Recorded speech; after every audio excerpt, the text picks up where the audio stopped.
NBR এর complete shutdown কর্মসূচি প্রত্যাহার হলেও এর রেশ চট্টগ্রাম বন্দরে রয়ে যাবে অনেকটা সময়। জাহাজ জট, পণ্যের স্তূপ আর বিলম্বিত খালাসে ভুগতে হবে ব্যবসায়ীদের। এ নিয়ে বিস্তারিত জানাতে আমাদের সাথে যুক্ত হচ্ছেন চট্টগ্রাম থেকে সহকর্মী মাসুদুল হক। মাসুদুল, বর্তমানে বন্দরের যে পরিস্থিতি আছে জানাবেন।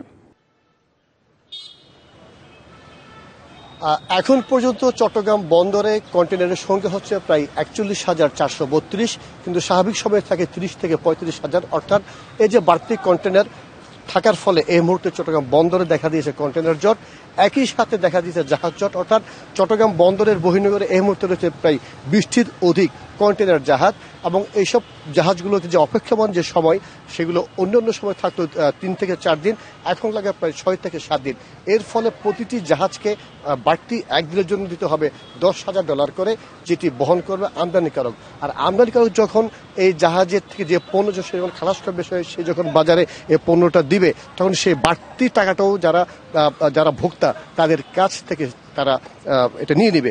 এর ফলে ভোগ্য পণ্যের বাজারে কিন্তু এর প্রভাব পড়ার একটা শঙ্কা রয়েছে। একই সাথে সবচেয়ে বড় যেটি উদ্বেগজনক বিষয় সেটি হচ্ছে এই ২ দিনের যে আপনার কর্মবিরতি যে শাটডাউন, এর ফলে বিশেষ করে বিভিন্ন দেশের বিভিন্ন প্রান্তে উৎপাদনমুখী শিল্প কিন্তু ব্যাহত হয়েছে।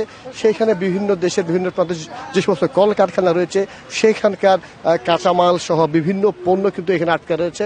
যদিও গতকাল থেকে কিন্তু বন্দরের কার্যক্রম স্বাভাবিক হলেও কিন্তু এর রেশ থাকে প্রায় কয়েকদিন, প্রায় ১ সপ্তাহ পর স্বাভাবিক হতে প্রায় সপ্তাহখানিক সময় লাগতে পারে, এমনটা জানিয়েছেন বন্দর কর্তৃপক্ষ এবং যারা স্টেক হোল্ডার। আপনারা ঠিক দেখছেন বন্দরের পাশেই দীর্ঘ যানজট, অর্থাৎ এইসব বড় বড় লরি, প্রাইম মুভার, এগুলো কিন্তু বন্দরের অভ্যন্তরে কন্টেনার নেওয়ার জন্য অপেক্ষা করছে, এবং বন্দরের প্রায় কয়েক কিলোমিটার এলাকা জুড়ে দীর্ঘ এই ধরনের লাইন। তো যেমনটি বলছিলাম, এই মুহূর্তে চট্টগ্রাম বন্দরের অবস্থা কিন্তু স্বাভাবিক হলেও এখন দেখা দিয়েছে কন্টেনার এবং জাহাজ জট, যেটি হয়তো স্বাভাবিক হতে আরো সপ্তাহখানিক সময় লাগতে পারে। তো এই ছিল আমার কাছে চট্টগ্রাম থেকে খবর। মাসুদুল আমাদের সাথে যুক্ত ছিলেন চট্টগ্রাম বন্দর থেকে।